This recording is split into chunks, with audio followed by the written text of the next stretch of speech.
నమస్తే, welcome to our channel.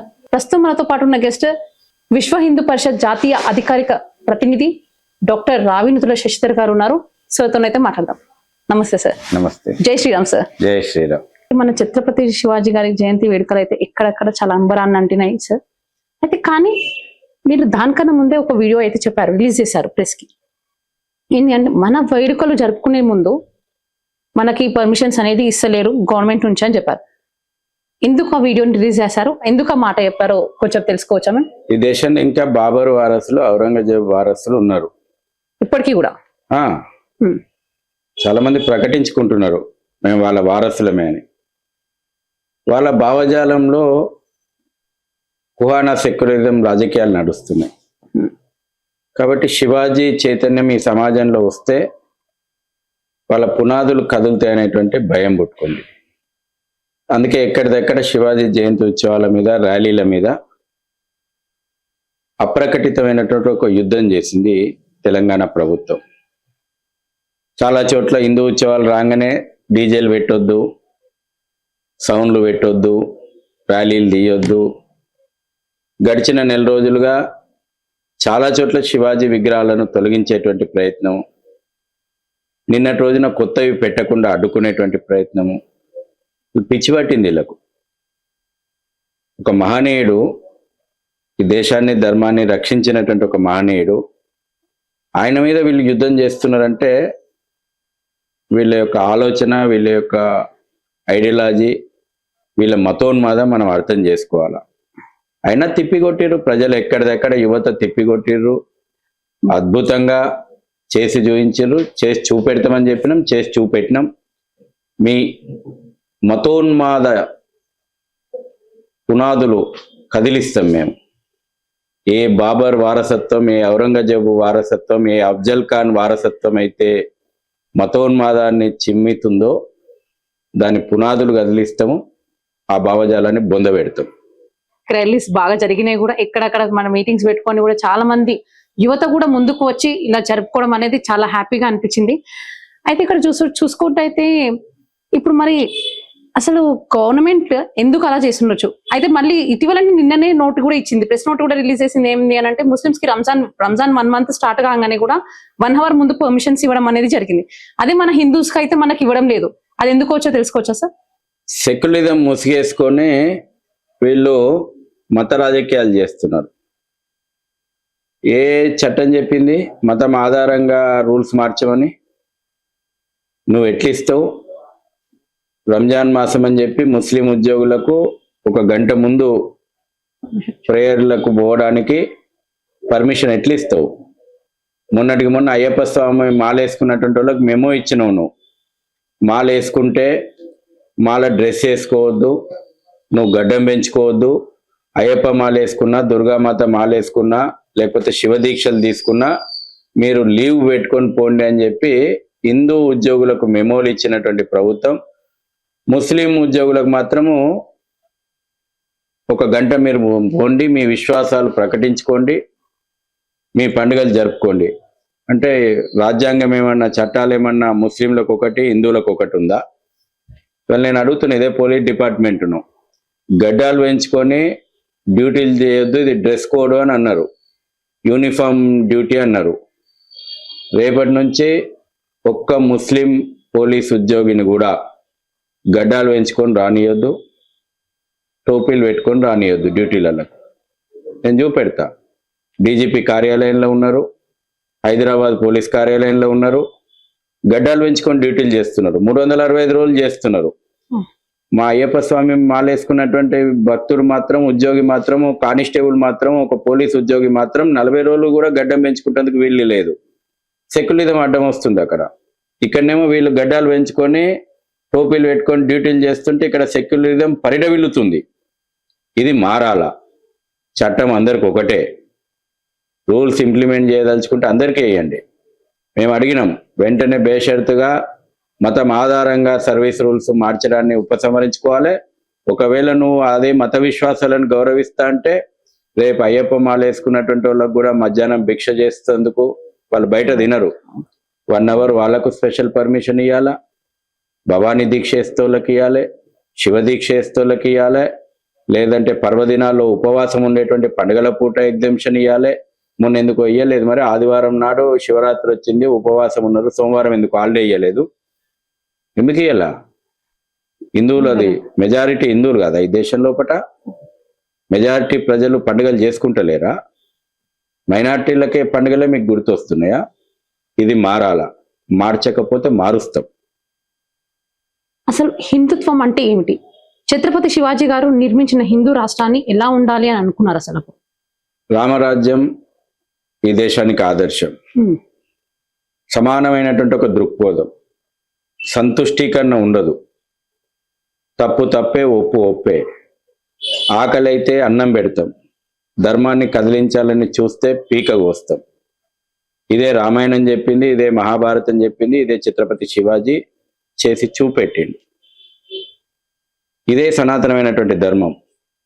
శక్తివంతంగా ఉంటాం, శక్తివంతంగా నిలబడతాం, శక్తిని పూజిస్తాం, శక్తిని ఆరాధిస్తాం, రాక్షస సంహారం చేస్తాం. శాంతి సౌభ్రాతృత్వము తోటి దేశంకి స్వాతంత్రం రాలేదమ్మా.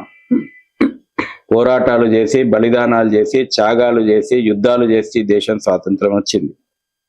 అసలైన చరిత్ర ఈ తరానికి ఇప్పుడు తెలుస్తుంది.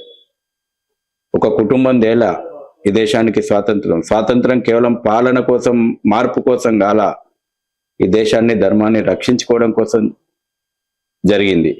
ఇప్పుడు కూడా నేను ఇంతకుముందు చెప్పినట్టు ఈ దేశం లోపట బాబర్ వారసులు, ఔరంగజేబు వారసులు, అక్బర్ వారసులు, టిప్పు సుల్తాన్ వారసులు, తుగ్లక్ వారసులు, ఖిల్జీల వారసులు, గజనీల వారసులు, గోరీల వారసులు, బహుమనీల వారసులు, ఆదిల్ షాల వారసులు, నిజాం వారసులు, రజాకార్ల వారసులు ఇప్పటికీ దేశం మీద దాడి చేస్తామని, భారత్ తేరే తుకుడే ఉంగే అనేటువంటి నినాదాలు ఇస్తూ భారత్ను బర్బాద్ చేస్తామనేటువంటి శక్తులు ఇంకా ఈ దేశంలో ఉన్నాయి. వందే మాతరం మేము వాడము, వందే మాతరం అనేటువంటి పాడము అనే గొంతులు వినబడతా ఉన్నాయి. ఆ భావజాలాన్ని బొందబెట్టాల్సింది అవసరం ఉన్నది. అంటే వందే మాతరం పాడిన వాళ్ళే హిందూ, మన ఈ తెలంగాణలో ఈ దేశంలో ఉండాలంటే వందే మాతరం పాడాలి. ఇక్కడ తిండి తింటూ, ఇక్కడ గాలి పీలుస్తూ, ఇక్కడ బతుకుతూ రేపు సస్తే కూడా నిన్ను ఇక్కడనే బొంద పెడతారు. ఈ దేశాన్ని మొక్కుతేంది? ఈ దేశాన్ని సొంత తల్లికి మొక్కను అనేటువంటి వాడు కొడుకు అవుతాడా? నవమాసాలు మోసి కంటది కదా, నేను తల్లిని ప్రేమించను అనేటోడు కొడుకు కాదు. కాబట్టి ఈ భూమిని మొక్కును, దాన్ని మతాలతోటి ముడిపెట్టేందుకు ఆలోచన చేయాలి? ఇక్కడ పంట పండితే తింటలేవా? ఇక్కడ నీళ్లు తాగుతలేవా? ఇక్కడ గాలి వీలుస్తలేవా? అందుకన్నా నువ్వు వస్తే కూడా నేను ఇక్కడనే బొంద పెడతారు. అదే భూమిలో నేను బొంద పెడతారు. ఆ భూమికి మొక్కనికి నీకు తప్పింది? వందే మాతరం అనే ఒక దేశాన్ని, ఒక మాతృత్వంతో, తల్లితోటి ఇన్ని ఇస్తున్న ఈ దేశము, నీకు సకల సంపదలను సమకూరుస్తున్నటువంటి దేశము, సకల వనరులను సమకూరుస్తున్నటువంటి దేశము, నీవు సుఖంగా సంతోషంగా బతకడానికి నీ కుటుంబము తరతరాలుగా నిన్ను పెంచి పోషిస్తున్నటువంటి ఈ దేశాన్ని వందే మాతరం అని నమస్కరిస్తే తప్పేంది? ధర్మం వందే మాతర గీతం లోపట ఈ భూమిని, ఈ ధర్మం యొక్క గొప్పతనంతో ప్రకృతిని పొగుడుతూ, ఒక శక్తి స్వరూపిణిగా పొగుడుతూ, ఒక విద్యాదాయినిగా, ప్రదాతగా పొగుడుతూ కీర్తించారు కదా. అంటే ఈ దేశం జ్ఞానవంతంగా ఉండడము, ఈ దేశం శక్తివంతంగా ఉండడము, ఈ దేశం సస్యశ్యామలంగా ఈ దేశాన్ని పొగడడం నీకు ఇష్టం లేదంటే ఈ దేశం యొక్క వినాశనాన్ని కోరుకునేటువంటి భావజాలమే కదా నీది. వందే మాతరం వాడనోడు ఎవడు ఈ దేశంలో ఉండడానికి అర్హుడు కాదు. ఈ దేశంలో ఉండాలంటే వందే మాతరం వాడాల్సిందే. ఇటువంటి స్వేచ్ఛ ఎక్కువైపోయింది, భావ ప్రకటన స్వేచ్ఛ ఎక్కువ, ఇట్లా మాట్లాడుతున్నారు. అవసరం అనుకుంటే కఠినమైనటువంటి చట్టాలు రావాలా. ఈ దేశంకి వ్యతిరేకంగా ఈ దేశంలో మాట్లాడేటువంటి గొంతులు ఉంటే పిసికేటువంటి చట్టాలు రావాలా. విదేశాలలో ఉన్నాయి, చైనాలో కూడా మాట్లాడమని ఆ దేశం యొక్క ఔన్నత్యానికి వ్యతిరేకంగా ఊరేస్తారు నడి రోడ్డు మీద. ఇదే సౌదీ అరేబియాలో మాట్లాడమను నడి రోడ్డు మీద కాల్ చేస్తారు. ఈడ నీకు స్వేచ్ఛ ఎక్కువైందా? ఈ అతి స్వేచ్ఛ దేశానికి ప్రమాదకరంగా మారుతుంది అనుకుంటే ఈ అతి స్వేచ్ఛను కూడా కట్టడి చేయాల్సిన బాధ్యత ఉంది. ఏది భావ ప్రకటన స్వేచ్ఛ? వందే మాత్రం వస్తే లేచి నిలబడాలన్నా అనేది నువ్వు అడిగితే నీ స్వేచ్ఛన అది. లేచి నిలబడకపోతే తంతం అనేటువంటిది చట్టం రావాలా.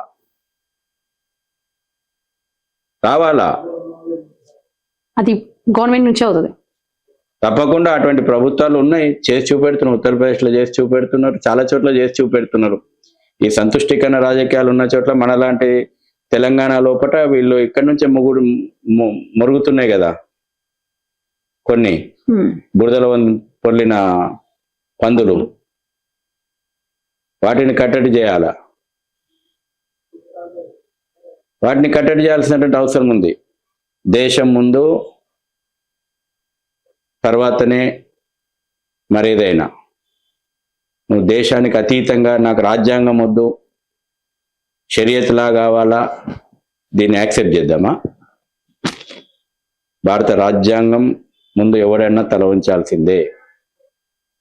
నాకు రాజ్యాంగం కంటే షరియత్లా ముఖ్యం అనుకుంటే ఇక్కడ ఉండకు నువ్వు. ఎక్కడైతే షరియత్లా అమలవుతుందో చాలా దేశాలు ఉన్నాయి, పోవచ్చు. స్పెషల్ ఫ్లైట్లు వేసుకొని పోవచ్చు, సబ్సిడీలు కూడా ఇస్తుంది ఈ దేశం. కానీ ఇక్కడ ఉంటే భారత రాజ్యాంగానికి లోబడి ఉండాలా, భారతీయ చట్టాలకు లోబడి ఉండాలా. రాజ్యాంగం తర్వాతనే ఇవాళ హిందువు సగర్వంగా చెప్పుకుంటున్నాడు. మేము అనలేమా? మాకు శాత కదా కొన్ని విషయాలు, కానీ భారత రాజ్యాంగం తర్వాతనే భారత రాజ్యాంగానికి లోబడి ఇక్కడ ప్రజలు ఉండాలనేటువంటి భావన ఇవాళ హిందువుల్లో ఉంది. ఇంకో వర్గంలో ఎందుకు ఉంటలేదు? గొంతమ్మ కోరికలు ఎందుకు వస్తున్నాయి? మేము ఎవరికి జవాబుదారీ కాదనేటువంటి డిమాండ్లు ఎందుకు వస్తున్నాయి? ఏ విషయంలో కూడా మేము ఎవరికి జవాబుదారీ కాదు. ఈ చట్టాలకు జవాబుదారీ కాదు, కోర్టులకు జవాబుదారీ కాదు, పోలీసులకు జవాబుదారీ కాదు, ప్రభుత్వాలకు జవాబుదారీ కాదు, ఎవరికి జవాబుదారీ కాదు. మా విషయాల్లో ఎవరు జోక్యం చేసుకోవద్దు. ఇదెక్కడిది? ఈ దేశంలో ఇది నడవదు. భారత రాజ్యాంగం ప్రకారమే ఉండాలా, భారత రాజ్యాంగానికి లోబడే ఉండాలి. అయితే ఇప్పుడు మీరు చెప్పిన దాంట్లో చరిత్ర గురించి మాట్లాడారు. అయితే చిన్నప్పటి నుంచి మేము చదివిన దాంట్లో కూడా హిస్టరీలో మెయిన్ సబ్జెక్ట్స్ ఉంటాయి. మనకు హిస్టరీలో ఎప్పుడు చూసినా కానీ బాబర్, అక్బర్ అనే టాపిక్స్కే ఎక్కువ ఉంటాయి. ఛత్రపతి శివాజీ గురించి కొద్దిగా ఉంటది, మన లీడర్స్ గురించి అయితే తక్కువగా ఉంటది. ఎందుకు? మన బుక్స్ లోనే ఉంది కదా, ఫస్ట్ మన బుక్స్ నుంచే మారాలి కదా, హిస్టరీలోనే ఉంది అలా. అందుకే స్వాతంత్ర సమరయోధులు అందరూ కూడా వందే మాతరం అన్నారు. స్వాతంత్ర సమరయోధులు ఉరికంబం ఎక్కినటువంటి స్వాతంత్ర సమరయోధులు అందరూ కూడా భగవద్గీతను ముద్దాడి భగవద్గీతను చేతిలో పెట్టుకొని ఉరికంబం ఎక్కారు. మన చరిత్రలో లేదు ఇది. బ్రిటిష్ లైబ్రరీ లోపల స్వాతంత్రం ఉరికంబానికి ముద్దాడినటువంటి స్వాతంత్ర సమరయోధుడు చెప్పింది ప్రతిదీ అక్కడ లిఖించబడి ఉన్నది. దౌర్భాగ్యం ఏంటంటే ఈ దేశానికి మొట్టమొదటి ప్రధానమంత్రిగా బాధ్యతలు తీసుకున్నటువంటి నెహ్రూ, ఇక ఆ కుటుంబమే స్వాతంత్రం తెస్తందుకు పుట్టింది, స్వాతంత్రమే ఆ కుటుంబంతో వచ్చింది. దొంగిలించుకున్నటువంటి పేర్లు తగిలించుకొని ఈ దేశ చరిత్రను కూడా మార్చేటువంటి కుట్రలు చేసిర్రు. దానికి నీచాతి నికృష్టులైనటువంటి కమ్యూనిస్టులు తోడైనరు. వాళ్ళ కుట్ర, నెహ్రూ కుటుంబము కమ్యూనిస్టుల కుట్ర నిజమైనటువంటి చరిత్ర తెలియకుండా కనుమరుగు చేసేటువంటి ప్రయత్నం చేశారు. కానీ చరిత్రను దాచాలంటే దాగేది చరిత్ర కాదు. ఈ రోజున సోషల్ మీడియా యుగం లోపల ప్రతి విషయం పైన విపులంగా చర్చ జరుగుతుంది. ఏది వాస్తవం, ఏది అవాస్తవం, ఇంతకాలం ఈ దేశానికి జరిగినటువంటి అన్యాయం ఏంది, ఇప్పుడు మన కర్తవ్యం ఏంది, చర్చ జరుగుతుంది. ఎందుకు వచ్చిరండి ఇంతకాలం? నిన్ననే చెప్పారు మీరు, తెలంగాణ లోపల ప్రతి గ్రామం లోపల శివాజీ స్ఫూర్తిని అందుకొని ముందుకు వచ్చారు. శివాజీ గురించి ఏం రాసిండ్రండి? చరిత్ర పాఠ్య పుస్తకాల లోపల ఒక గెరిల్లా పోరాటం ముసుగులో ఉన్నటువంటి ఒక గజ దొంగ, ఒక దారి దోపిడీ దొంగ అనేటువంటి వక్రీకరణ శివాజీ మీద చేసిర్రు ఈ కమ్యూనిస్టులు, ఈ నెహ్రూ కుటుంబం. ఆ రకమైనటువంటి చరిత్రను పాఠ్యపుస్తకాలలో పెట్టి బోధించారు. ఈ దేశం మీద దండయాత్రలు చేసినటువంటి, దేవాలయాలను కూల్చినటువంటి మొఘలులను గొప్పగా కీర్తించినాం. Akbar the great, Alexander the great, Babar, Aurangzeb, ఏందండి ఆ నీచుల చరిత్ర? నీచులండి. ఆ నీచుల చరిత్రని వల్ల మనం గ్లోరిఫై చేసి చదువుకున్నాం. వారి వ్యక్తిగతమైనటువంటి జీవితం నుంచి మొదలు పెట్టుకుంటే వాళ్ళ ప్రతి విషయం లోపట విలువలు లేని జీవితాలు అవి. వాళ్ళ వల్ల మన పిల్లలకు ఆదర్శంగా బోధించబడ్డం. మనదైనటువంటి ఘనమైన చరిత్రను మనం చెప్పాలా. చివరికి ఎక్కడికి దారి తీసిరంటే రాముడు పుట్టిండా అని కూడా అడిగిండ్రు. ఇదే నీచులు, ఇదే దౌర్భాగ్యులు. ఇంతకంటే చాలా బూతులు వస్తాయి నాకు, కానీ మీడియా ముందర మాట్లాడదలుచుకోలే. రాముడు పుట్టిండా, రాముడు పుట్టినందుకు ఆధారాలు ఏంది? యుగ యుగాలుగా రాముని ఆదర్శంగా తీసుకుంటది ఈ దేశం. రామాలయం లేని గ్రామం లేదు. దాని మీద కూడా ప్రశ్నలు వేసిండ్రు ఇదే వక్రీకరణవాదులు. కొంతమంది ఉంటారు అన్నట్టు, తాను జడే లోకమంతా చెడిచాలని అనుకుంటారు. అటువంటి వాళ్ళు, వాళ్ళకు ఏమైంది? వాళ్ళ కమ్యూనిస్టులు ఎక్కడ ఉన్నారు? ఎక్కడ లేదు. వాళ్ళు కొట్టుకపోయినరు ప్రజల చైతన్యం ముందు. కాంగ్రెస్ ఎక్కడుంది? కొట్టుకపోతుంది ప్రజల చైతన్యం ముందు. ఈ దేశానికి ధర్మానికి వ్యతిరేకంగా నిలబడాలని చూస్తే ప్రజలు వాళ్ళను కాలగర్భం లోపల కలిపేస్తారు. ఆ కాలం పోయింది. మీరు రాసిందే పత్రికల్లో రాయడము, మీరు చెప్పిందే టీవీలలో చూపెట్టేటువంటి రోజులు పోయినాయి. మళ్ళాంటి నువ్వేమన్నావమ్మా నన్ను ఇంటర్వ్యూ చేసేటప్పుడు? జై శ్రీరామ్ అన్నావు. ఈ చైతన్యం వచ్చింది. జై శ్రీరామ్ మతతత్వం కాదు. జై శ్రీరామ్ ఒక ఆదర్శము, జై శ్రీరామ్ ఒక సంస్కారము, ఒక సభ్యత. ఒకనాడు ఇదే విలేకరులల్లా ఈ మాట అనేటువంటి ధైర్యం లేకుంటుండే, నాకెక్కడ ముద్రేస్తారో అనేది. దానివల్ల చైతన్యం వచ్చింది. నా అస్తిత్వం జై శ్రీరామ్, నా సంస్కృతి జై శ్రీరామ్, నా స్వాభిమానం జై శ్రీరామ్, నా ఆత్మస్థైర్యం జై శ్రీరామ్, నా భవిష్యత్తు జై శ్రీరామ్. ఇది కదా ఈరోజు వచ్చినటువంటి చైతన్యం. కాబట్టి వాళ్ళ కాలగర్భంలో కలిసిపోయినటువంటి వాళ్ళ చరిత్ర గురించి కమ్యూనిస్టులు కానీ, అది కాంగ్రెస్, గాంధీ, నెహ్రూ కుటుంబం కానీ, అది ఎంత తక్కువ మాట్లాడుకుంటే అంత మనకు మంచిది, నోరు ఖరాబ్ కాదు. ముస్లింస్ అనుసరిస్తుంది మతోన్మాదం అయితే మనం హిందువులం చేస్తున్నది ఏమంటాం మరి అసలు? జాతీయవాదం.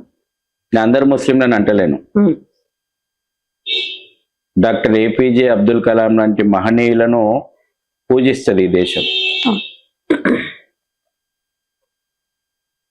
జాతీయవాదం ప్రతీకగా భావిస్తుంది ఈ దేశం. ఆయన భగవద్గీత నుంచి ప్రేరణ పొందిండు. ఆయన కనుక్కున్నటువంటి, డెవలప్ చేసినటువంటి అన్ని మిసైళ్లకు నాగ్, త్రిశూల్, ఆకాష్, బ్రహ్మోస్, అంటే ఈ దేశం యొక్క సాంస్కృతిక వారసత్వాన్ని పేర్లు పెట్టి ప్రపంచానికి భారత్ యొక్క శక్తి ఏంది, భారతదేశం యొక్క సనాతనమైనటువంటి ధర్మం ఏంది చెప్పిండు. మీరు చూడండి, నా ఈ ఇంటర్వ్యూలో వేయండి. ఒకటే రోజున డాక్టర్ ఏపీజే అబ్దుల్ కలాం అంత్యక్రియలు రామేశ్వరంలో జరుగుతున్నాయి. అదే రోజున సుప్రీంకోర్టు ద్వారా ఉరిశిక్ష పడినటువంటి ముంబై వరుస బాంబు పేలుళ్లకు పాల్పడినటువంటి యాకూబ్ మిమెన్ అంత్యక్రియలు ముంబైలో జరుగుతున్నాయి. ఒకటే రోజు. నేను ఇది మీరు ఎడిటింగ్ చేయాలా. ఒక పక్కన వినబడ్డటువంటి నినాదాలేంది, ఇంకో పక్కన వినబడ్డటువంటి నినాదాలేంది. అబ్దుల్ కలాం అంత్యక్రియల్లో వచ్చినటువంటి నినాదాలు భారత మాతకు జై. యాకూబ్ మిమెన్ అంత్యక్రియల్లో ముంబైలో జరుగుతున్నటువంటి, రామేశ్వరంలో అబ్దుల్ కలాం గారి అంత్యక్రియలు జరుగుతున్నాయి. అదే సందర్భం, అదే టైము, అదే డేటు. యాకూబ్ మిమెన్ చట్ట ప్రకారంగా ఉరిశిక్ష తీయబడ్డటువంటి ఒక తీవ్రవాది. అక్కడ విజువల్స్ లో అక్కడ వచ్చినటువంటి స్లోగన్లు భారత్ తెరే బర్బాద్ కరెంగే, భారత్ ను నాశనం చేస్తున్నట్టు. దీన్ని మేము వ్యతిరేకిస్తున్నాం. ఇవాళ హిందుత్వం అంటే ఇది ఒక మతం కాదు, ఇది ఒక జీవన విధానం.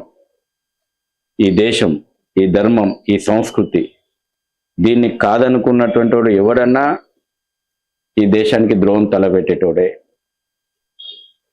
కాబట్టి మేము గుడ్డిగా మతాలను వ్యతిరేకించడం మా ఆలోచన కాదు. ఎవడు హిందువు అని అంటే ఇవాళ కూడా ఇదే హిందువులల్లా సెక్యులర్ ముసిగేసుకొని సెక్యులర్ హిందూ అని చెప్పి ఒకరికి మించి ఒకటి పోటీలు పడి ఈ దేశాన్ని నష్టం చేస్తున్నటువంటి వాళ్ళు కూడా ఉన్నారు. వాడెవడు హిందువు కాదు. నా దృష్టిలో సెక్యులర్ హిందూ అని చెప్పుకుంటోడు ఎవడు హిందువు కాదు. వాడు అటు కాకుండా ఇటు కాకుండా ఉన్నోడే. వాడు కూడా ఈ దేశానికి ద్రోహం చేస్తున్నటువంటి వాడే. నీ ఐడెంటిటీని నువ్వు చెప్పుకోలేనటువంటి దౌర్భాగ్యంగా నువ్వు ఉన్నావు.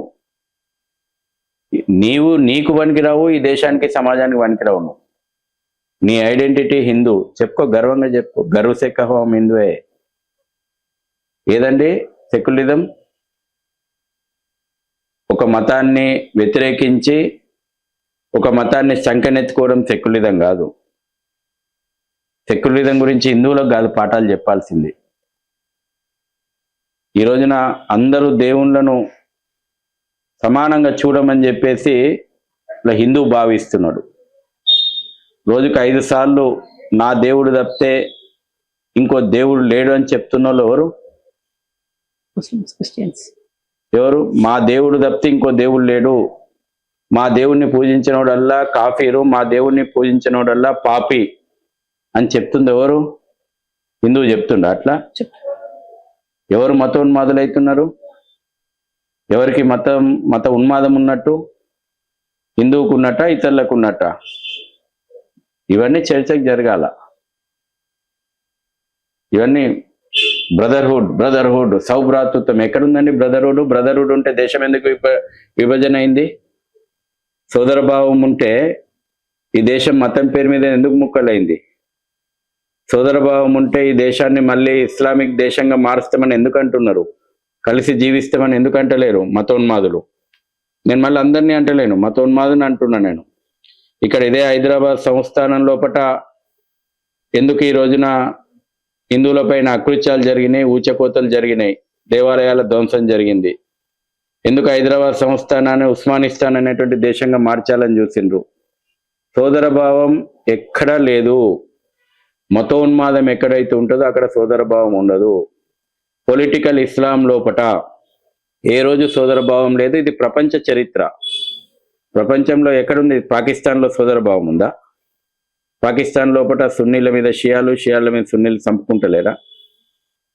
సోదరభావం ప్రకటించేది ఎవరైతే అంటే కేవలం ఒక హిందువు మాత్రమే. ఇంకా ఈ అందమైనటువంటి అబద్ధాలు ఎక్కువ కాలం ఎంతకాలం చెప్తారు అబద్ధాలు? ప్రపంచం కళ్ళ ముందర ఉంది కదా.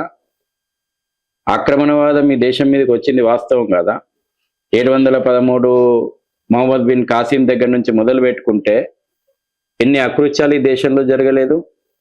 ఎన్ని వంశాలు ఇస్లామిక్ మతోన్మాదంతో ఇక్కడి ప్రజల మీద దాడులు చేయలేదు? ఇక్కడ వృత్తులను ధ్వంసం చేయలేదు? ఇక్కడ దేవాలయాలను ధ్వంసం చేయలేదు? ఆ వాస్తవం కాదా? ఇక్కడ మహిళల పైన అకృత్యాలు చేసింది వాస్తవం కాదా? ఇక్కడ మొత్తం కూడా సమాజాన్ని పట్టి పీడించింది వాస్తవం కాదా? మతోన్మాదం కాదా? ఇస్లామిక్ మతోన్మాదం కాదా ఈ దేశం మీద దాడి చేసింది? ఒక ఉదాహరణ చెప్పండి. హిందువులు ఇతర దేశాలపైన దాడులు చేసిండ్రు, ఇతర సంస్కృతులను ధ్వంసం చేయాలనేటువంటి ప్రయత్నం చేసిరని ఒక ఉదాహరణ చూపెట్టండి. పోయిండ్రు. హిందువులు ఈ ప్రపంచమంతా విస్తరించారు, జ్ఞానాన్ని వంచడానికి విస్తరించారు, తీవ్రవాదాన్ని వంచడానికి కాదు. మనం సముపార్జించినటువంటి జ్ఞానాన్ని మిగతా సమాజానికి అందించాలనేటువంటి ప్రయత్నం అనేక మంది మహనీయులు పూర్వకాలం నుంచి వేల సంవత్సరాలుగా చేసేది. అందుకే వాళ్ళ ప్రపంచం ఏ మూలన తవ్వకాలు జరిగినా ఎక్కడో ఒక దగ్గర సనాతన ధర్మం అవశేషాలు వస్తున్నాయి, బయటపడుతున్నాయి. కానీ ఇస్లామిక్ మతోన్మాదం ఈ ప్రపంచం లోపల పారించినటువంటి రక్తపాతం, మిషనరీలు, క్రైస్తవ మిషనరీలు ఈ ప్రపంచం లోపల క్రుసేడుల రూపంలో పారించినటువంటి రక్తపాతం చరిత్ర కాదా ఇది? దీని ఎవరన్నా కాదంటమా? ఇవాళ ఇవి మాట్లాడితే తప్పు.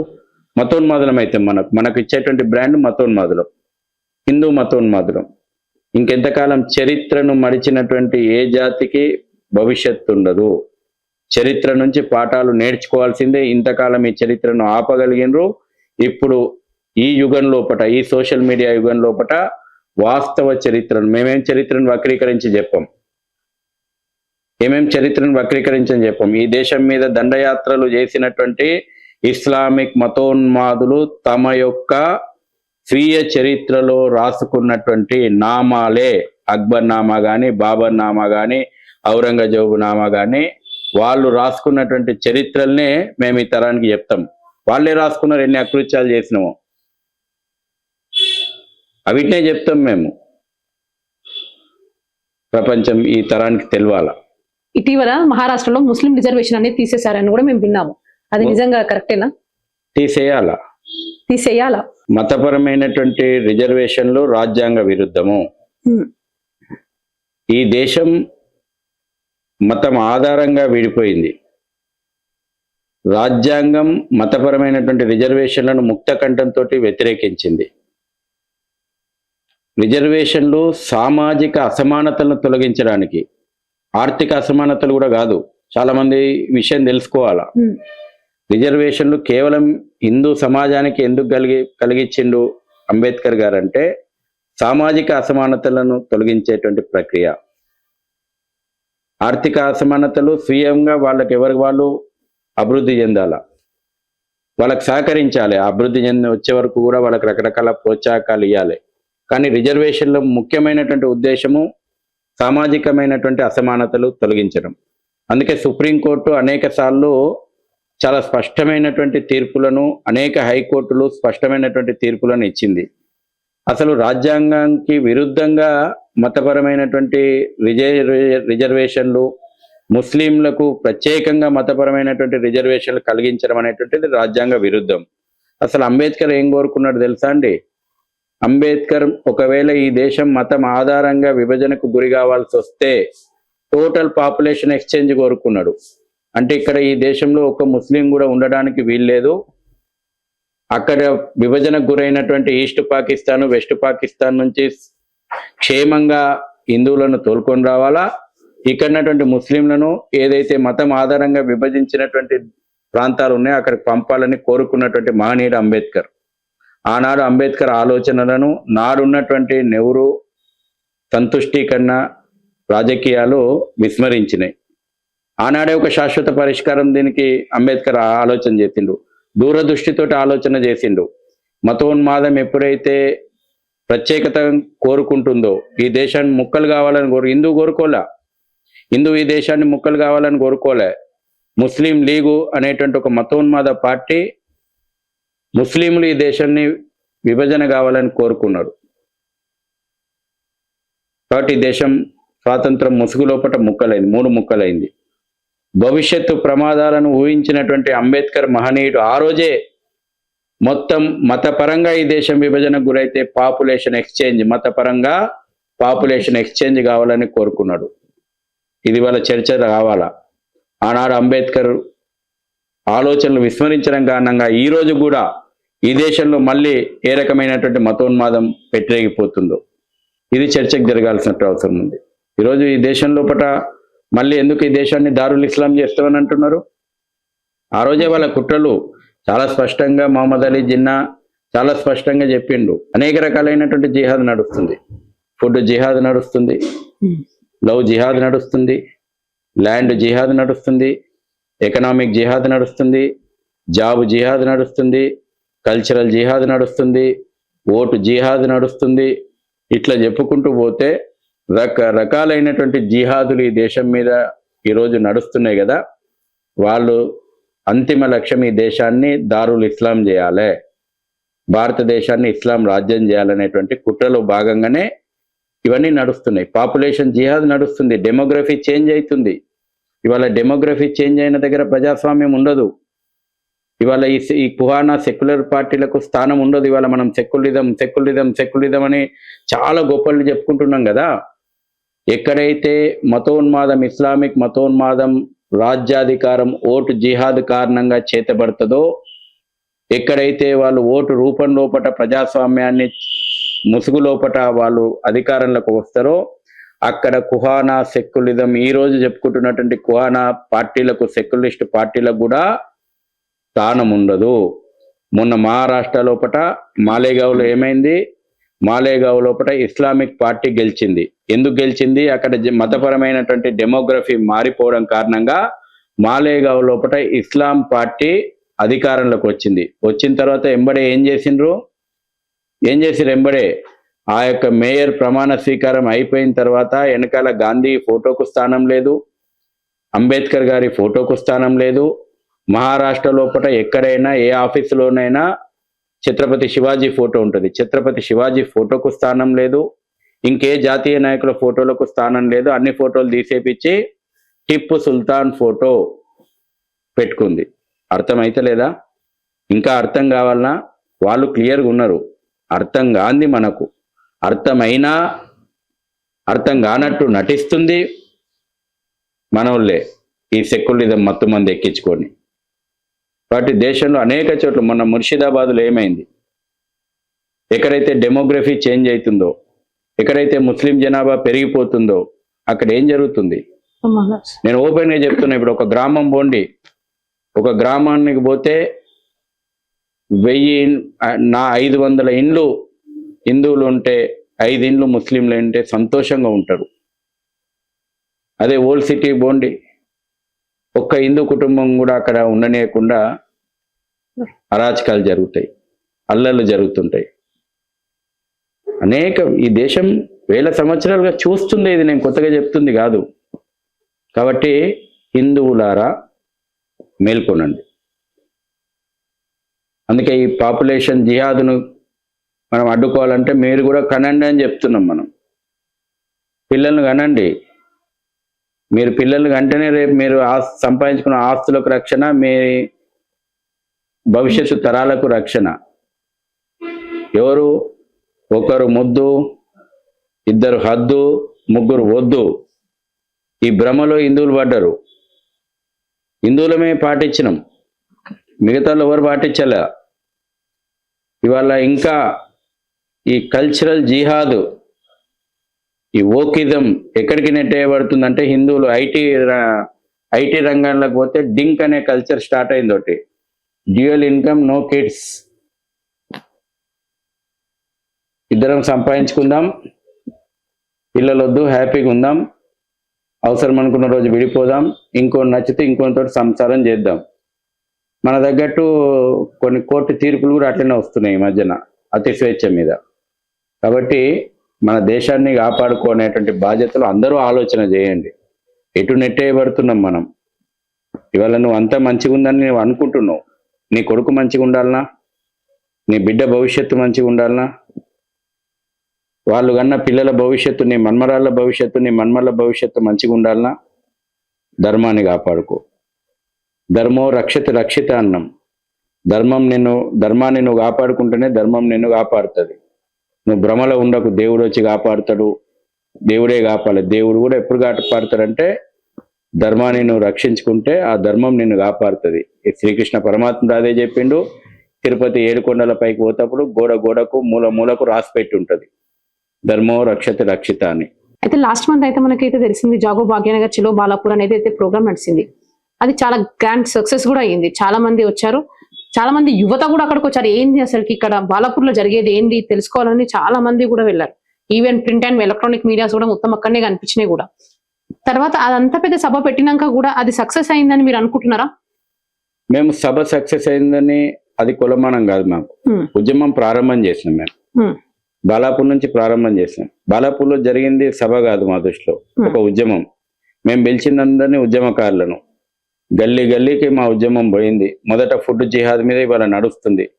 బాలాపూర్ లోపట ఎక్కడైతే సభ ప్రారంభమైందో, ఉద్యమం స్టార్ట్ అయిందో, ఇవాళ పెద్ద చర్చ నడుస్తుంది కదా. ఫుడ్ జిహాద్ మీద నడుస్తుంది కదా. గన్నులై పేలుతున్నాయి కదా. ప్రజల లోపల చర్చ జరుగుతుంది కదా. ఎన్ని రకాలుగా మన ఆరోగ్యాల మీద ఈ యొక్క ఫుడ్ జిహాద్ నడుస్తుందో ప్రజల దగ్గర చర్చ వచ్చింది కదా. అనేక కుల వృత్తుల లోపట మన వృత్తులు ఎట్లా నిర్వీర్యమైపోతున్నాయి, ఎట్లా కొల్లగొట్టబడుతున్నాయి చర్చ వచ్చింది. అనేక రంగాల లోపట చర్చ వచ్చింది. ఈ రోజున దేవాలయాల మీద దాడులను జరుగుతున్నాయి కదా, దాన్ని అరికట్టడానికి సమాజం ముందుకు వచ్చేలాగా చర్చకు వచ్చినాయి. అదేవిధంగా ల్యాండ్ జిహాదును అరికట్టడానికి మన బాలాపూర్ గ్రామస్తులందరూ కూడా తీర్మానం చేసుకున్నారు. ఆ ఎంక్రోచ్మెంట్స్ ఏదైతే ఉన్నాయో ఖచ్చితంగా భవిష్యత్తు లోపల బాలాపూర్ గ్రామము ఒక చెక్ పెట్టాలా, ఇక్కడ భూములు అమ్మితే హిందువులకే అమ్మాలా, ఇక్కడ ఈ గ్రామస్తులకే అమ్మాలా అనేటువంటి ఒక తీర్మానం చేసుకున్నారు. స్వాగతించదగ్గటువంటి పరిణామం. కాబట్టి ప్రతి గ్రామం ఇవాళ ఆలోచన చేస్తుంది, ప్రతి కుటుంబము ఆలోచన చేస్తుంది. ఓటు జిహాద్ కారణంగా ప్రజాస్వామ్యం ఎట్లా ప్రమాదంలో పడుతుందో, ఈ చొరబాటుదారుల కారణంగా ఎన్ని రకాలైనటువంటి ఇబ్బందులు వస్తున్నాయో, ఈ మతోన్మాదం మన భవిష్యత్తు తరాలను ఎట్లా ప్రమాదంలోకి నెట్టేస్తుందో అన్ని రకాలైనటువంటి చర్చ స్టార్ట్ చేసినాం. మేము చాలా క్లియర్గా ఉన్నాం. మొదటి దశ లోపల మేము సమాజాన్ని చైతన్యం తెచ్చేటువంటి ప్రయత్నం చేసినాం. మేము బాలాపూర్ మీటింగ్కి కూడా జన సమీకరణ చేయలే, స్వచ్ఛందంగా తరలి రమ్మని చెప్పినాం. తమకు తాముగా ఉద్యమకారులుగా ముందుకొచ్చి తరలి రమ్మని చెప్పినాం. వచ్చినటువంటి వాళ్ళతోటి గల్లీ గల్లీకి మేము కమిటీలు వేస్తున్నాం. రాబోయే రోజుల్లోపట ఇదొక సంస్థనో ఇదొక నాయకుడో చేయాల్సిన పని కాదు. ఇది సమాజం తనకు తానుగా నాయకత్వానికి ముందుకొచ్చి తమ భుజస్కంధాల మీద భవిష్యత్తును నిర్మించుకునేటువంటి కాపాడుకునేటువంటి పని. కాబట్టి చాలా మంది అడిగినారు గణేష్ ఉత్సవ సమితి ఎందుకు చేసిందని. గల్లీలో గణేశుడు ఉంటాడు. ఆ గణేశుని నాయకత్వం లోపట యువత ఉంటుంది, సమాజం ఉంటుంది. మీ అందరి బాధ్యత. ఇది కేవలం మేము చేసినామని గొప్పలు చెప్పుకుంటలేము. గణేష్ సేన చేసింది, రేపు మాదే ఈ ఎజెండా అని చెప్పుకుంటలేము. ప్రతి గల్లీ లోపట గణపతి మండపం కేంద్రంగా సమాజం ఎజెండాగా దీన్ని మార్చబోతా ఉన్నాం. ఇంకా చాలా విషయాలు, ఉద్యమాలు మీరు చూడబోతుంటారు. చెప్పిన కదా ఏం ప్రకంపనలు వచ్చినాయనంటే, బాలాపూర్ నుంచి వచ్చినటువంటి ప్రకంపనలు ప్రతి వ్యక్తి మొదటగా తన ఆరోగ్యం గురించి ఆలోచన చేయడం ప్రారంభం చేసిండు. అందుకే గుబులు పుట్టుకుంది. ఈ యొక్క కల్తీ మాఫియాకు అండగా అనేక మంది రాత్రికి రాత్రి తెర మీదకి వచ్చి దాన్ని కప్పిపుచ్చేటువంటి ప్రయత్నం చేస్తున్నారు. దానికి మానవత్వం ముసిగేస్తున్నారు, పేదరికం ముసిగేస్తున్నారు. లేకపోతే రకరకాలైనటువంటి శక్తులు, లెఫ్టిస్ట్ శక్తులు, హిందూ వ్యతిరేక శక్తులు, లేదంటే అసలు పేదవాని గురించి ఆలోచన చేస్తలేరు వాళ్ళు. ఆ బన్ను అమ్మినోడు పేదోడు, వాడు బతుకొద్దా అని మాట్లాడుతున్నారు. ఆ బన్ను తిన్నోడు పేదోడు, ఆరోగ్యం ఖరాబ్ అవుతుంది పేదోనికి. దీని గురించి మాట్లాడతలేరు. మేము కూడా ఓపెన్గా ఎన్ని విమర్శలు వస్తే అన్ని విమర్శలు ఎదుర్కోవడానికి సిద్ధంగా ఉన్నాం. అంతిమంగా ప్రజల్లో చర్చ జరుగుతుంది. చర్చ కావాల్సిందే, ఇంకా కావాలా. అంటే ఇప్పుడు వింటున్నట్టయితే ఈ కోవన్ ఇష్యూ అయితే ఎక్కడికో వెళ్తుంది. అయితే మీరు చెప్పినది వాస్తవమే. అందులో జరిగే ఆ బాబు అంటే ఆ వ్యక్తికి బ్యాక్ సపోర్ట్ లేదు కాబట్టి అది అమ్ముతున్నాను అంటున్నారు. సరే, తిన్న వాళ్ళ పరిస్థితి గురించి ఆలోచించట్లేదు. కానీ చాలా మంది అయితే అవి కోవన్ వాళ్ళకైతే సపోర్ట్ ఇస్తున్నారు కదా. అమ్ముడు పోయి దేనికంటే అక్రమాలకు కొమ్ముగాసి, లేదంటే మాకు మేమై మానవతావాదులమని ప్రకటించుకోవాలనుకున్నటువంటి ఆతృత, లేదు వలీకి పోయి సపోర్ట్ చేయకపోతే మా సెక్యులిజం ఎక్కడో దెబ్బతింటది అనేటువంటి ఒక ఆతృత.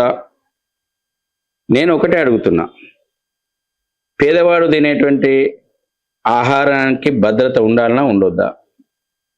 పేదవాడు తినేటువంటి ఆహారము ప్యాకింగ్ మీద ఎక్స్పైరీ డేట్ ఉండాలన్నా ఉండొద్దా? పేదవాడు తినేటువంటి ఆహారం ప్యాకింగ్ లోపల ఏం ఇంగ్రీడియంట్స్ వాడుతున్నారో లిస్ట్ ఉండాలన్నా వద్దా? నువ్వు 10 రూపాయలకి ఇస్తావా, 50 రూపాయలకి ఇస్తావా, 5 రూపాయలకి ఇస్తావా, సామాజిక సేవ భుజానికి ఎత్తుకొని ఫ్రీగా ఇస్తావా? నేను దాని చర్చకు పోతలేను. అంటే పేదవాడు తినేటువంటి ఆహారపు ఏదన్నా ఎవడైనా ఏమైనా చేసి పెట్టవచ్చు. ఎవరు తింటాడండి? ఇవాళ జిహెచ్ఎంసి 5 రూపాయల భోజనం పెడుతుంది. ఎవరు అక్కడ తింటుంది? ఆకలితోటి బడా బడా హోటళ్ళకు పోయి తను సంపాదించిన దాంట్లో 200-300 రోజు అన్నానికి ఖర్చు పెట్టలేక 5 రూపాయలకు భోజనం పెడితే హరే రామ హరే కృష్ణ అందిస్తుంటే నాణ్యమైనటువంటి ఫుడ్ ఇవాళ సంతోషంగా తింటున్నారు కదా. 10 రూపాయల బన్ను కొనుక్కొని తినాలని ఎవరికి ఉంటుందండి? నిరుపేదలకు కదా. ఆకలి కదా, 10 రూపాయలతోటి ఆకలి తీర్చుకోవచ్చు అన్నటువంటి ఆతృత కదా, అంతకంటే ఎక్కువ పెట్టలేని స్తోమత కదా. వాళ్ళ ఆరోగ్యం మీద ఆటలాడుకునే అధికారం ఎవరికి ఉందండి?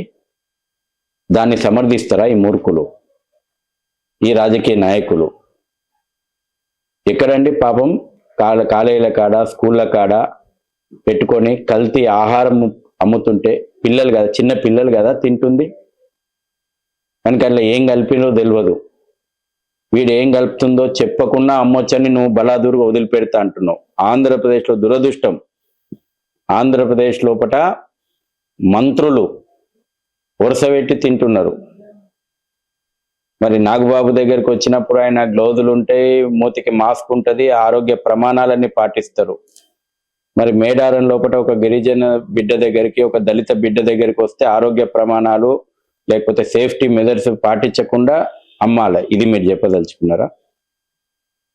లేకపోతే ప్రభుత్వాలే రేపు ఒక వర్గం లేదంటే ముస్లిం అయినంత మాత్రాన ఎటువంటి చట్టాలు వర్తించవు, ఎటువంటి ఆహారమైనా తయారు చేసుకొని పెట్టొచ్చు, ఇదే మా సెక్యులరిజం అని చెప్పదలుచుకున్నారా?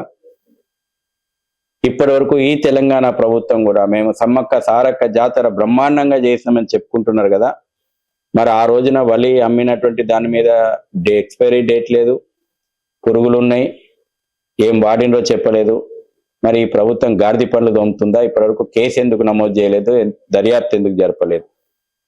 నాణ్యత లేనటువంటి ఆహార పదార్థాలు అమ్మినందుకు ఫస్ట్ అక్కడ అధికారుల మీద కేసులు పెట్టాలి. ఇది మాట్లాడితే మేము మతోన్మాదులమవుతాం. అంటే వలి ముస్లిము పేదోడు ఆహార పదార్థాలు ఏమమ్మినా వాడు ప్రశ్నించొద్దా? వలి ఏమైనా ఎగ్జామ్షన్ ఈ చట్టాలకు?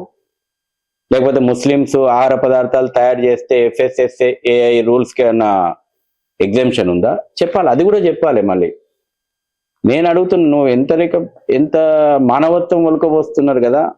ఒక్క కుటుంబం, ఒక్క వలి కుటుంబం గురించి ఇంత మానవత్వం కనబడుతుంది. మరి తిన్నోడు పేదోడు కదా, తినిపిస్తుంది పేదోనికి కదా, తినిపిస్తుంది చిన్నాళ్ళ కదా.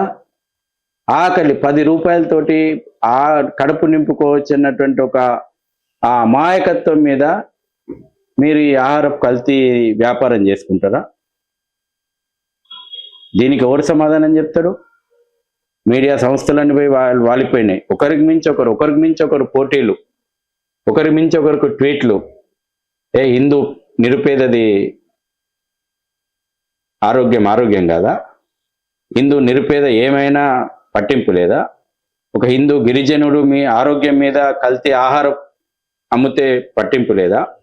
ఒక నిరుపేద హిందూ దళితుని యొక్క ఆరోగ్యం మీద కుట్రలు జరిగితే కల్తీ ఆహారం అమ్మి పట్టింపు లేదా? హిందూ పేద కాదా? ముస్లిం పేదనా? ఈ ప్రశ్నలకు సమాధానం చెప్పాలి. మీడియా సంస్థలు నేను పంపుతా, మీ ఇళ్ళకు పంపుతా, ఎక్కడ ప్యాకింగ్ చేసిండ్రో, ఎవరు తయారు చేసిండో, డేట్ ఉందా లేదా అని అనగొద్దు. మీ పిల్లల బర్త్డే డేట్లుంటే చెప్పుండి, నేను పార్సల్ చేసి పంపుతా. బన్నులు పెట్టుకుంటే మీరు వీడియోలు పెట్టాలా? అడుగుతున్నాను. మీ ఇంటికి వచ్చే వరకు మీ పిల్లలకు తినిపిస్తారా? నేనే పంపుతా. మీరు ఎక్కడ ప్యాకింగ్ చేసిండ్రో అడగొద్దు, ఎక్కడ తయారు చేసిండ్రో అడగొద్దు, అందులో ఏం కలిపిండ్రో అడగొద్దు, ఎక్స్పైరీ డేట్ ఉందా లేదా అన్నట్టు అడగొద్దు. 10 రూపాయలకు ఇస్తున్నా టేస్ట్గా ఉంది, రెండే చూడాలి మీరు, మిగతా ఏమి చూడొద్దు. 10 రూపాయలకు వస్తుంది, కమ్మగా ఉంది, అందులో ఏం పోసిండ్రు అనేది అడగొద్దు.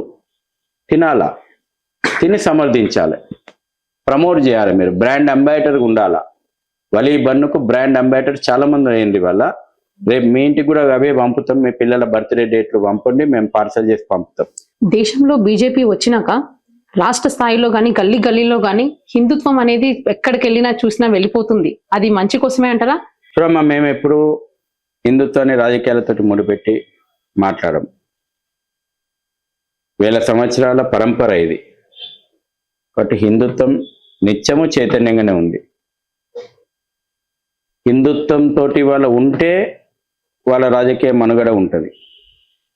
బీజేపీ ఉంది కాబట్టి బీజేపీకి వీళ్ళ ప్రజల మద్దతు ఉంది. రామ మందిరం నిర్మాణం ఈ దేశమంతా కోరుకుంది.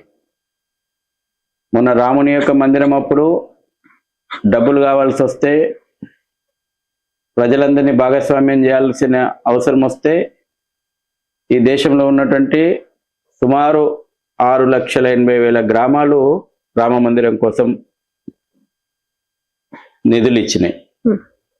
సుమారు 17.5 కోట్ల కుటుంబాలు రామ మందిరం లోపల నిర్మాణం లోపల భాగమైనాయి. రాముని అక్షింతలు పంచితే ప్రతి ఇల్లు పవిత్రంగా స్వీకరించింది, నెత్తిన జల్లుకుంది. జాతీయ ఎజెండా ఇది. రామ మందిర నిర్మాణం కావాలని బీజేపీ ముందుకు వచ్చింది కాబట్టి వాళ్ళ బీజేపీని ప్రజలు ఆదరించారు. రాముడు లేడు, మాకు బాబరే కావాలనుకున్నటువంటి వాళ్ళని బొందబెట్టిండు. మీకు సమాధులే కావాలనుకుంటే సమాధులే మిగిలిస్తామన్నారు, ఆ పార్టీలను భూస్థాపితం చేసిరు. మీకు శిఖర గోపురాలే కావాలనుకుంటే ఉన్నతంగా గోపురం ఎక్కించి ధ్వజాన్ని రెపరెపలాడించారు. రాముడు కావాలన్నా బాబర్ కావాలన్నా స్పష్టంగా ప్రజలు ఏం కావాలనుకున్నారు, రాముడే కావాలనుకున్నారు. బాబర్ కావాలనుకున్న వాళ్ళను భూస్థాపితం చేశారు. కాబట్టి హిందుత్వం ఏ రోజు రాజకీయ అంశం కాదు. హిందుత్వంతో ఉంటే వాళ్ళు రాజకీయంగా ఎదగలుగుతారు. చివరిగా హిందువులకు ఏం చెప్పాలనుకుంటున్నారు? హిందువులందరూ కూడా కులాలు అనేటువంటి కుంపట్ల నుంచి బయటపడండి. కులాలు, ప్రాంతాలు, వర్గాలు, భాషలు, రాజకీయాల పేరు మీదన విడిపోకండి. మన భవిష్యత్తు ఇన్ని రకాలుగా విడగొట్టి ప్రమాదంలో పడేయాలనేటువంటి కుట్రలు ఈ దేశంలో సాగుతున్నాయి, అంతర్జాతీయంగా సాగుతున్నాయి. కాబట్టి హిందువు బలి కావద్దు. మన గొప్పద చరిత్ర ఉంది. ఇవాళ నువ్వు నేను హిందువుగా ఉన్నాము అనంటే మన కుటుంబంలోనే పోరాడినటువంటి మన తాత ముత్తాతలు ఉన్నారు, అవ్వమ్మలు ఉన్నారు. వాళ్ళు ఇవాళ పోరాడినరు కాబట్టే నువ్వు నేను హిందువుగా ఉన్నావు. వాళ్ళు పోరాడకపోతే, వాళ్ళు ఐక్యమై పోరాటం చేయకపోయింటే, వాళ్ళు భయం కారణంగానో ప్రలోభం కారణంగానో మతాలు మారుంటే ఇవాళ నువ్వు నేను హిందువుగా ఉండేటోళ్ళం కాదు. గర్వ్ సే కహో హమ్ హిందూ హై. అంతేకాదు నేను హిందూ ఎట్లయినా, ఇవాళ నేను హిందువుగా ఎట్లున్నా, ఇవాళ హిందువుగా నువ్వు ఉండడానికి 1000 సంవత్సరాల పాటు సాగినటువంటి సుదీర్ఘమైనటువంటి పోరాటాలు, బలిదానాలు, త్యాగాలు ఇవి తెలుసుకో. భవిష్యత్తు కోసం ఇప్పుడు నువ్వు చేయాల్సిన పోరాటం చేయి. అది ఏ రూపంలో చేస్తావో చెయ్యి. ఇది హిందూ సమాజానికి నేను చెప్పదలుచుకున్నా. అప్పుడు నీ కొడుకు, నీ బిడ్డ, నీ మనుమడు, నీ మునుమన్మడు, నువ్వు సంపాదించినటువంటి 1000 కోట్లు 100 కోట్లు సురక్షితంగా ఉంటాయి. ధర్మం ఉంటేనే ఈ దేశం లోపల సుఖం ఉంటుంది, శాంతి ఉంటుంది, సమృద్ధి ఉంటుంది. ఎవడు శాంతిని సాధించగలుగుతాడు? బలవంతుడు మాత్రమే. ఎవడు సమృద్ధిని సాధించగలుగుతాడు? బలవంతుడు మాత్రమే. ఎవడు సుఖపడతాడు? బలవంతుడు మాత్రమే. అందుకే హిందూ సమాజం శక్తిని పూజించమన్నది, శక్తిని ఆరాధించమన్నది, శక్తిని సముపార్జించమన్నది. నువ్వు చేసుకుంటున్నటువంటి ప్రతి పండుగ అర్థము పరమార్థం అదే. దసరా ఎందుకు చేసుకుంటున్నావో తెలుసుకో. ఆయుధ పూజ చేసినావు, రాక్షస సంహారం చేసినావు. దీపావళి ఎందుకు చేసుకుంటున్నావో తెలుసుకో. రాక్షస సంహారం చేసినావు. ఈ రోజున నువ్వు పోయేటువంటి మొక్కేటువంటి ప్రతి గుడి లోపట నీ ప్రతి దేవుడు ఒక చేతితోటి అభయాస్తం ఉంటే మిగతా 4 చేతులతోటి ఆయుధదారులై ఉన్నారు. నువ్వు పూజించేటువంటి అమ్మవారు ఒక చేతితోటి అభయాస్తం ఉంటే మిగతా 9 చేతులలో ఆయుధదారులై ఉన్నది. కాబట్టి హిందువు శక్తివంతంగా నిలబడాల, రాక్షసత్వంపై పోరాడాల. ఇది హిందుత్వం. ఈ చెంప చూపెడితే ఆ చెంప ఈ చెంప మీద కొడితే ఆ చెంప మీద చూపెట్టడం హిందుత్వం కాదు. ఆకలైతే అన్నం పెట్టింది హిందుత్వం. ధర్మాన్ని కబలించాలని చూస్తే పీకలు కోసింది హిందుత్వం. ఇది హిందుత్వం. Thank you sir. Thank you so much.